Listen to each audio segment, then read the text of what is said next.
시청자 여러분 안녕하십니까? 자, 오늘 저희 방송은 이제 최초로 러시아 우크라이나 전쟁에 참전한 북한군 사망자 정확한 숫자 1만 2천 명이 사망한 이 소식을 여러분께 특종으로 보도해드리겠습니다. 자, 저희가 예전에도 잠깐 북한군 사망자가 터무니없이 낮게 지금 보도가 되고 있고 2025년도 4월 달에 국정원 보고서에 따르면 2천 명이 부상당하고 600명이 사망했다 이런 이제 터무니없는 국정원 보고서가 나왔습니다. 그래서 이걸 보면서 저희가 추적을 쭉 해봤는데 저희가 현재까지 지금 북한군 서해 사망자 전사자가 1만 2천 명을 넘어서고 있다. 자, 이런 얘기가 들었고요. 부상자만 해도 2만 명에 육박하고 있는 이 사실도 저희가 또 추가로 확인했습니다. 북한군은 아직도 러시아 우크라이나 전쟁에 참여한 자국군의 사망자 명단을 발표하지 않고 있습니다. 몇 명이 죽었는지 또 몇 명이 부상당했는지 공식적으로 발표한 적이 단 한 번도 없습니다. 자, 그렇기 때문에 우리가 북한군이 가지고 있는 국비 문서라든지 이런 것들을 저희가 추가로 입수하거나 국정원이 또 입수하거나 해가지고 그 숫자를 밝혀내기가 쉽지가 않죠. 자, 우리는 그 러시아 주재 북한 대사관 쪽 라인들 또 이제 기타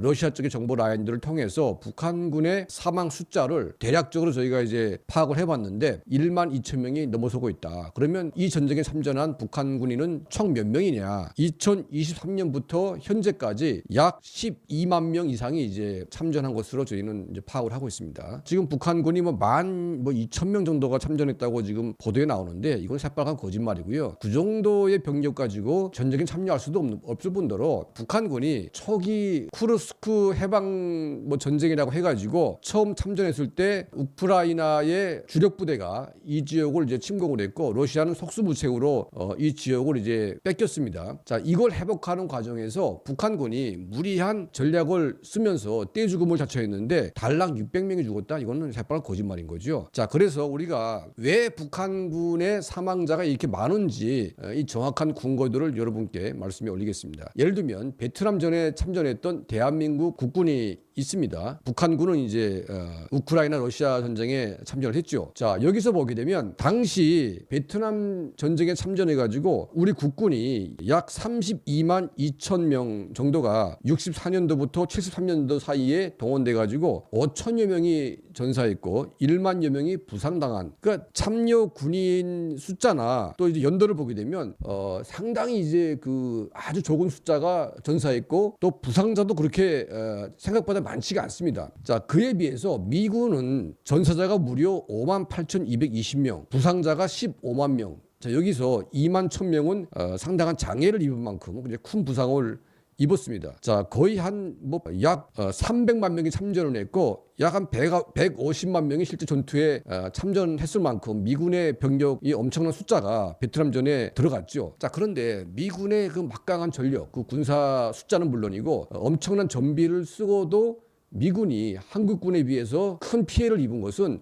여러 가지 이유가 있는데 미군의 전략 전술이 실패했고 너무나 방만했고 또 베트공을 너무 얕봤고 자, 이런 이제 전략 전술의 실패가 이제 불러온 참사라고 저는 보고 있는데 자, 그와 반면에 한국군은 왜 이렇게 사망자가 전사자가 적고 피해가 적냐? 이거는 당대의 군사 전략가, 군사 천재였던 최명신 장군이라는 그 엄청난 위대한 분이 파병 월남군을 이끌고 전쟁에 참여해서 한국군이 엄청난 전공을 세웠음에도 불구하고 전사자와 부상자가 미군에 비해서 턱없이 낮게 이제 나온 거죠. 자, 그러면 왜 이렇게 그 공로는 큰데 희생자가 적으냐? 자, 첫 번째 이유는 뭐냐면 그 당시에 미군 지휘부가 한국군은 전쟁 경험 그리고 이제 군사 장비 여러 측면에서 미군의 게임이 안 되기 때문에 미군에 들어와 가지고 미군의 지휘를 받으면서 하라고 했는데 이거를 끝까지 반대했습니다. 그러니까 한국군이 독자적으로 작전을 할 수 있는 작전 권한을 가진 거죠. 그러니까 미군에 배속되지 않고 독자 지역을 맡아 가지고 독자적으로 이제 전쟁을 하는 자, 이 독자 전쟁 수행 능력을 확보를 했고 두 번째는 미군이 그 당시에 대대 병력 단위로 전술 했는데 한국군은 중대 단위로 이거를 편성을 했습니다. 자, 당시 미군은 중대 단위로 만약 가게 되면 소규모의 각계격파 당해가지고 위험할 수 있다 그렇게 주장을 했는데 오히려 최명신 장군은 게릴라 부대의 특성상 소규모 부대 편대를 완성해가지고 이 중대 단위의 그 장벽을 쌓고 방어하면서 수색하면서 이제 그 베트남 전쟁을 이제 이끌었는데 이 전략이 미군보다 훨씬 더 효과적이고 훨씬 더 많은 베트공들을 갖다가 제거하는데 도움이 된 거죠. 그리고 민간인들을 잘 설득해 가지고 밤에는 베트공이 되고 낮에는 이제 뭐 민간인 되고 이런 것들을 막기 위해서 대민 지원 활동을 또 많이 했습니다. 자, 이 결과 한국군은 희생자를 줄이면서 어떤 부대는 중대 단위가 베트콩의 연대 단위를 맡아가지고 연대를 괴멸시키는 이제 그런 전공도 세운 적이 많다고 합니다. 그러니까 이거는 뭐냐면 작전 지휘관이 굉장히 우수했고 또 그 미군과의 작전권을 분리시켜가지고 독자적인 작전 권한을 썼기 때문에 소위 미군의 총알바지가 안 됐다는 거죠. 마찬가지 아니겠습니까? 미군이 다 가지고 있는데 미군이 워낙 많이 죽으니까 좀 위험한 곳에 뭐 무리하게 막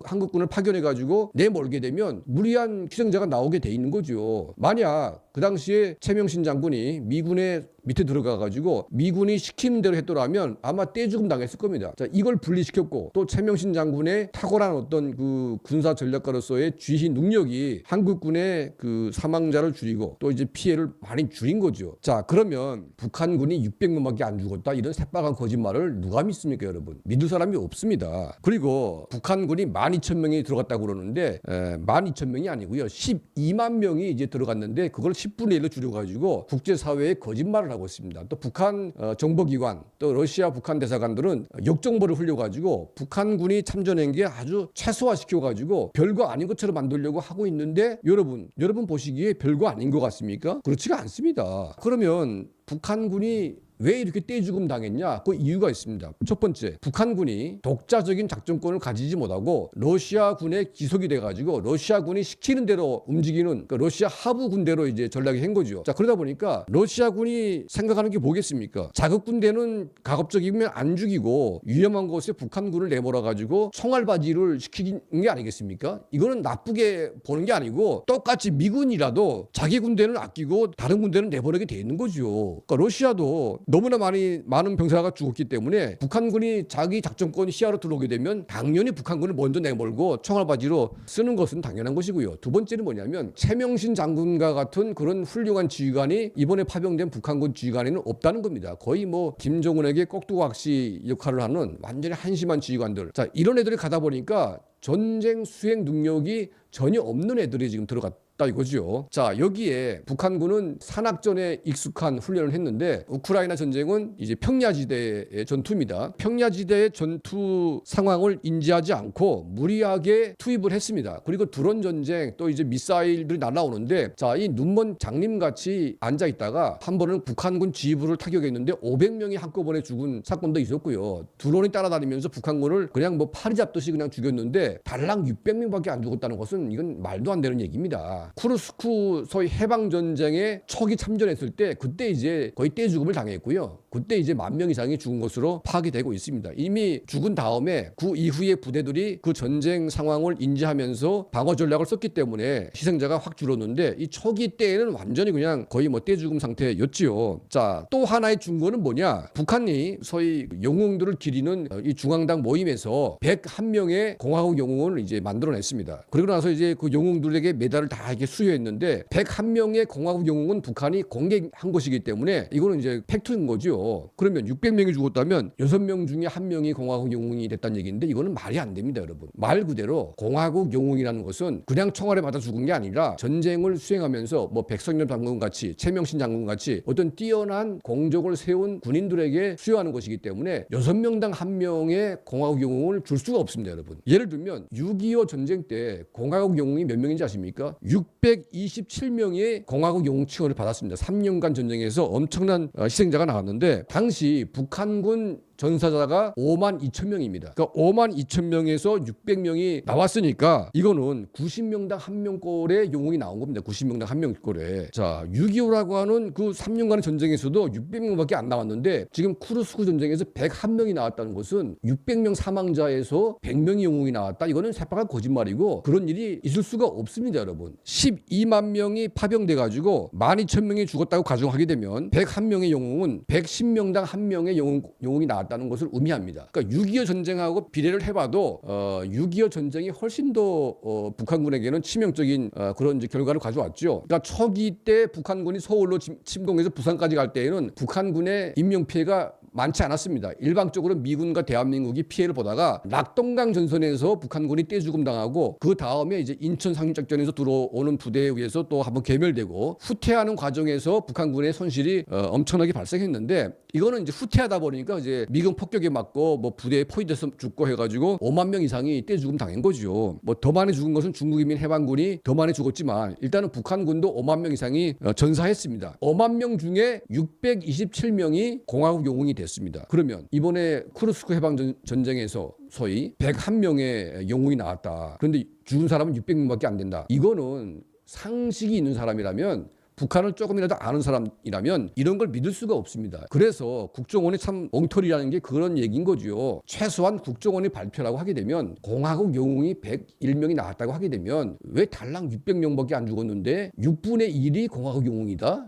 이거는 최소한의 분석 능력이 있는 사람이라면 이런 말이 나올 수가 없는 겁니다. 그래서 우리가 러시아 우크라이나 전쟁에 참전한 이 북한 군인들의 이 참상이라는 게 달랑 무슨 뭐 1만 명이 참전해가지고 600명이 죽었다? 이게 아니고요. 약 한 12만 명이 참전해가지고 적어도 12,000명 이상이 죽었고 2만 명 이상이 큰 부상을 입은 그런 전쟁이었기 때문에 북한의 김정은 정권이 그 민심의 어떤 분노라는 게 있지 않습니까? 한 600명이 죽은 거하고 10,000명이 죽은 거하고는 다른 거죠. 10,000명의 소위 북한의 부모들이 이게 열받지 않겠습니까? 적어도 12,000 가구의 북한 부모들이 사랑하는 나의 아들을 잃었습니다. 그런데 달러 땡전 한 푼 안 주고 아무런 보상금도 안 줍니다. 자, 내 아이가 죽은 것도 억울한데 그 가족에게 그 어떤 보상금도 안 준다? 그러면 러시아 정부가 북한 군인들이 사망할 때마다 최소한 한 10만 불 이상의 돈을 주는데 적어도 10,000불 이상은 현물로 주는 게 맞는 거 아닐까요? 근데 김정은 본인의 입으로 이런 말을 했습니다. 그 어떤 희생도 조건도 없이 나가가지고 목숨을 바쳤다. 이걸 김정은이가 본인이 한 말입니다. 그러니까 그렇게 12,000명을 죽이고 나서도 북한 정권은 이제 아무것도 안 주니까 전사한 가족들 또 부상당해서 장애가 심각한 이런 군인들이 적어도 3만 명 이상이 되니까 그 부모들이 들고 일어나게 되고 그 역량이 북한 사회 전체에 상당히 안 좋은 효과를 주다 보니까 김정은이가 바빠 맞아가지고 뭐 했습니까? 영웅 메달을 수여하는 막 여기 나와가지고 눈물을 질질 짜면서 그 가족을 품어 안으면서 막 절까지 막 했습니다. 오죽했으면 김정은이가 그 전사한 가족들에게 절까지 하겠습니까? 뭐 가슴이 아프다 뭐다 하면서 막 난리를 치고 그리고 이제 평양에다가 러시아의 전쟁에 참전한 북한 군인들의 희생자 가족들을 평양시로 옮겨와서 그들에게 아파트를 공짜로 하나씩 다 만들어주겠다. 그래서 아파트를 짓고 있습니다. 자, 이것으로도 안 돼가지고 지금 뭐 하고 있습니까? 파병 그 전쟁 기념관을 만들어가지고 그 기념관 식수 작업을 하는데 김주애까지 데리고 나와가지고 그 어린 딸내미가 삽 한 번 안 쥐고